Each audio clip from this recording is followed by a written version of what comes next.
Who doesn't love a deck that they can just reach for and it just reads straight off the bat? Like, you get that message instantly.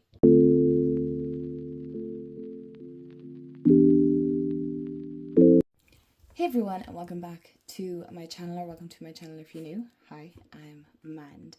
So today I want to dive into some of the decks in my collection that are very intuitive, that they just give the message straight off the bat. There's no really having to reach for a guidebook. If you don't want to, you can do so, but it's not necessary. That if you just want that quick intuitive hit, I feel like these decks are absolutely fantastic. They work very well for me, I have to say. So grab a snack, grab a drink, or maybe a notebook. Maybe you want to write down what decks they are and things like that. And yeah, let me know in the comments below, what are your most intuitive decks that you work with just as they are? No guidebook, you and your deck just bonding and having a great time. So deck number one that I'm going to talk about, that I've talked about since I've gotten it, is the Circe Tarot Oracle. Apologies. And this is such a great deck. Now, we do have a fantastic guidebook with it. There's absolutely no doubt about that. Really, really great. Very detailed. It has lovely affirmations, actions, meanings. I mean, there's a lot in it. But I don't really feel like you have to reach for the guidebook if you don't want to, because the cards in of themselves are very detailed. They are beautiful. They're fantastic for really opening up that like third eye of yours to get them intuitive hits, to connect with your higher self. And I mean, they already have the meaning, a number on it, and also like a little extra meaning on it, right? So you have the name of the card and then the meaning underneath. That's what I'm trying to say here. And so you have like, so if you only had like 18 and the 9 Morgans, you'd be like, I don't get that. But because you have keep your circle tight and then the image of itself, you can see it's all about empowerment within community, connecting with others and being uplifted and supported. That's the way I would read that. And that's only a brief synopsis of that. Rose quartz. So you don't need to even know about rose quartz. So let love lead your way. So you can tell by even the colors. So what you're really wanting to do is see, how are the colors making you feel? What is the images saying to you? What are you kind of intuitively picking up that isn't in the card, but you can feel this tug towards it? Another great one is the Energy and Spirit Oracle by Sandra Ann Taylor. Now, I love all of Sandra Ann's decks. I believe I have most of them, as far as I know off the top of my head. The guidebook is pretty small. It's detailed enough. To be honest, I very rarely actually read these guidebooks. They're not really for me. But that doesn't dismiss the meaning in that guidebook. You can really see a theme here with the cards. Because these kind of match the Circe Oracle as well. But this is a little bit more computer generated art. I feel it's more kind of collage-y. No, not even collage-y, sorry. Excuse me, I mean like, what's the words I'm looking for here? You guys help me out in the comments. It's definitely more real person. So if that's what you're looking for, and this is a great one. So as you can see, we have our number cards again. We have the title and then the explanation. But again, because it's so detailed, you can go more into that, right? So you have teacher, learning a new path. So you could see it as learning a new path or learning a new path. And, you know, you might want to work with the numbers. So maybe you're working with numerology. And then you also have the archangels within this: attachment, longing, desperation, freedom, So as you can see, there's enough detail within these cards of themselves to help spark your intuition again, right? So what I would say is, like, even keeping a journal is a great way of doing that. I know a lot of us like to keep tarot or just card journals. I don't even want to say I keep a tarot journal, because I don't. I keep kind of a balance of both. A balance of both, yes. But I like this for intuitive. I like this especially for reading for others, because the artwork is very nice. And I feel like it's not very intimidating looking either, even though I'll be honest, like these cards can give a message if you're open to receiving it, of course.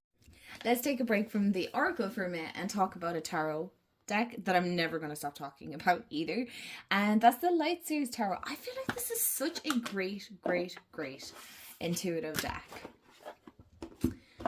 It really is a deck that I like combining with my intuition and the guidebook. I do like using the guidebook on this, more so with tarot than I do oracle, but that's just because sometimes I like kind of that deeper aspect to it. I don't know why I'm showing you the backs, because you guys know it at this stage.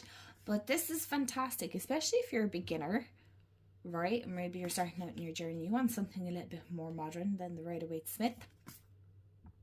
Then definitely this would be a fantastic one. And I feel like the imagery is so immersive. Like, I can really see myself, one, in the cards, but two, like, they just come alive.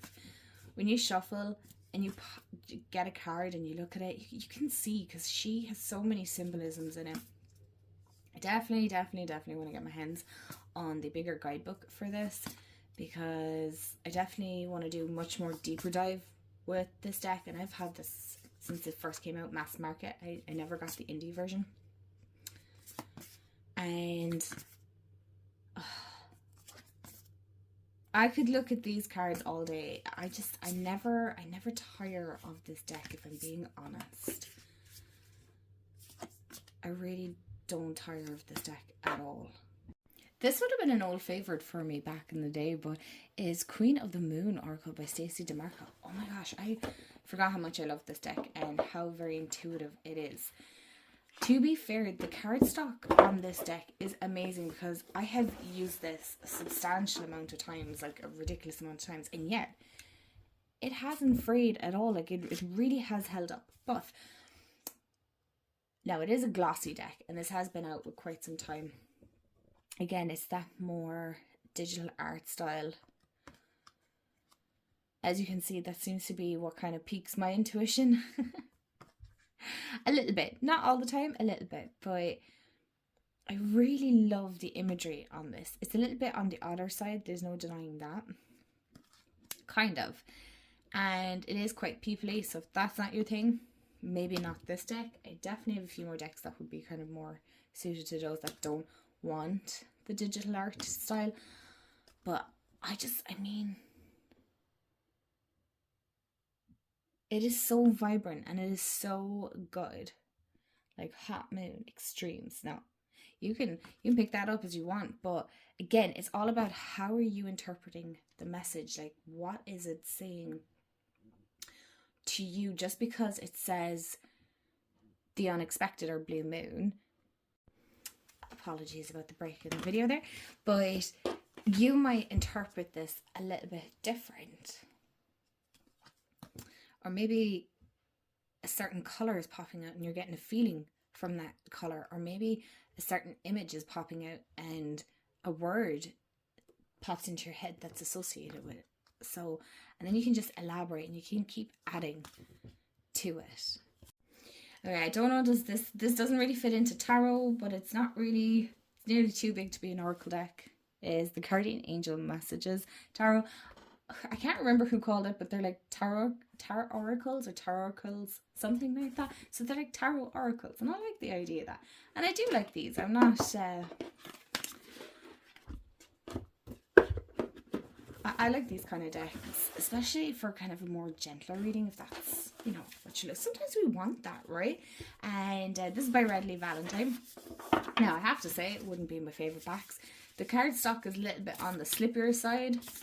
That's for sure. It is a chunkier deck, and it is definitely, again, that kind of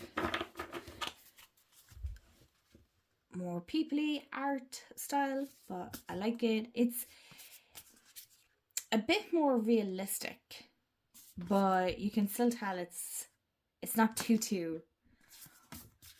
I love this card, but I love this deck. I should explain why. Because you still have the suits, right? And of course, in the majors, there are some cards that have been changed, but you also have just keywords, right? So even if you're starting out in your tarot journey, I was going to say journal, but tarot journey, that this might be a great one. So maybe you might have like the Ace of Pentacles beside it, and then you can go, okay, how are these the same? Right? That can be a whole nother video if you guys want.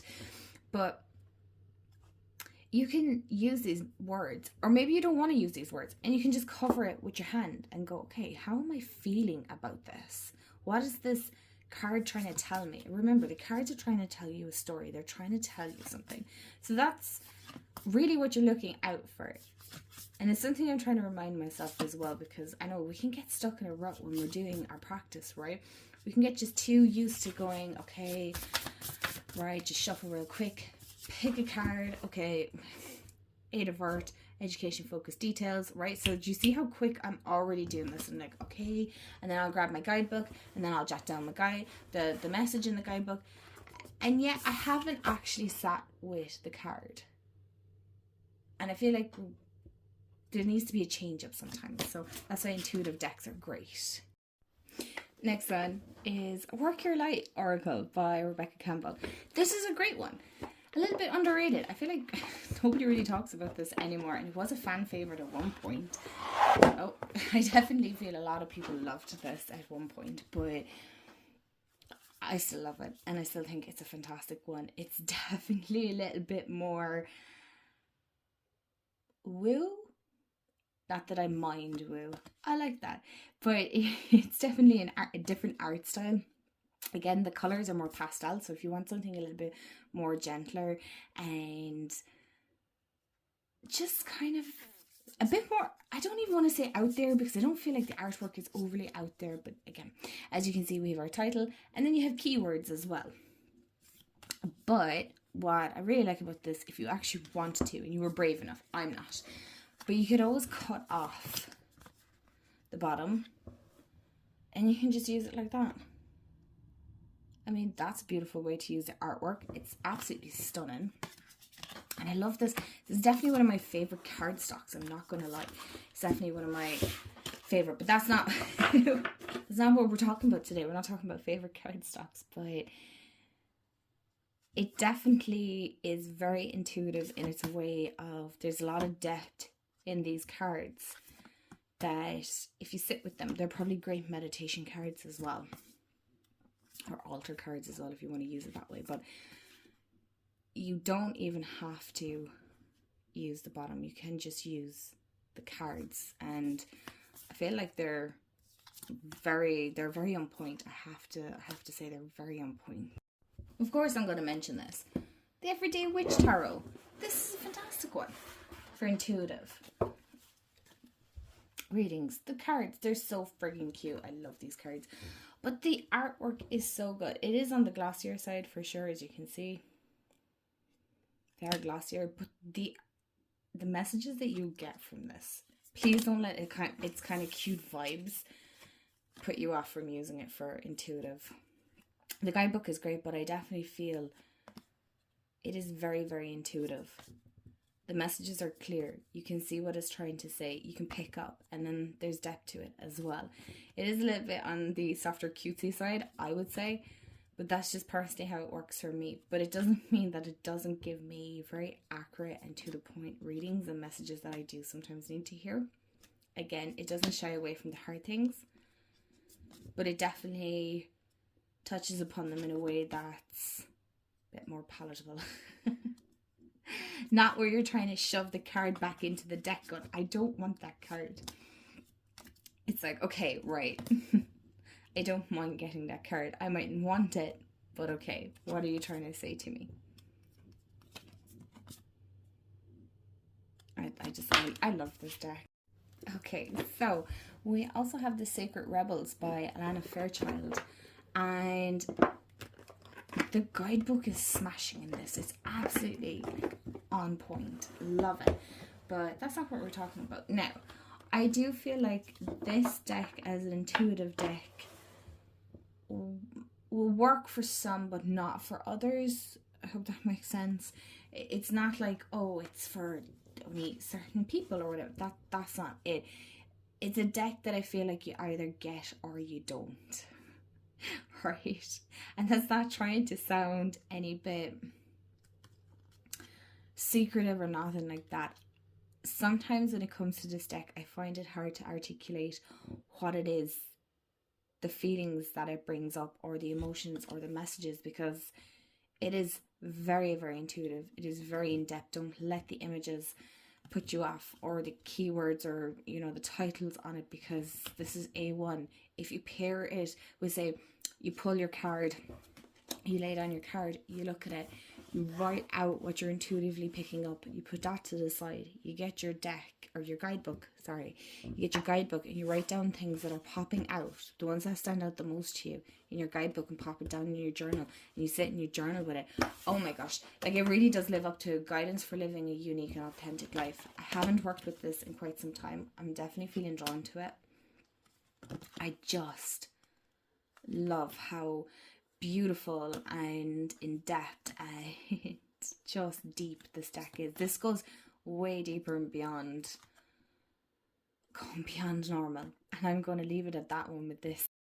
And last but certainly not least, my voice is going here, is Tarot of the Witch's Garden by Sasha Graham, and the art is by Natasha, whose name I will never butcher, her last name.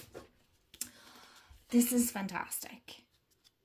It's a deck that has been a while since I've worked with. I'm not going to lie, because, again, as per usual, we get too many decks in and other ones get pushed to the wayside. This is so frigging adorable. I feel like this is such a great intuitive deck. If you want something a bit more along the lines, of fantasy, because it's not completely fantasy based, right? But it is incredibly great, and the messages are very intuitive. And as somebody who loves reading fantasy books, this is fantastic. I can see some of the characters in this. I'm like, part of me is kind of wanting. I have ideas. I know kind of where I'm wanting to go with this, but it's beautiful, and it just captures that, especially if you love reading fantasy books. But if you don't and you just like this style, there's nothing stopping you from working with it either. But oh my goodness, the messages you will get, on point. And of course, pair it with the guidebook, and sure, listen, as we say in Ireland, you'll be laughing, or crying from emotions, but it's never a bad thing. So I'm going to end it on the Magician, but like, look at the detail. There's so much details. There's so much symbolism. There's just richness in these cards. All right, my lovelies, that is the end of the video. I hope you enjoyed it. I don't know how many of you have a lot of these decks in your collection. I feel like everybody has at least one or two of these decks anyway, so it would be a great way. Let me know if you work with them. What's your intuitive deck? I would love to hear. And if you haven't subscribed already, please do hit the subscribe button. I'd love to have you part of the family. And also, like this video, it always helps with my videos and the algorithm and all that fun stuff. And yeah, hit the bell so you'll be notified when I upload. And as always, I hope you have a wonderful day, afternoon, evening, wherever you are in the world. And remember, stay magical, and I'll see you all in the next video. Bye, guys.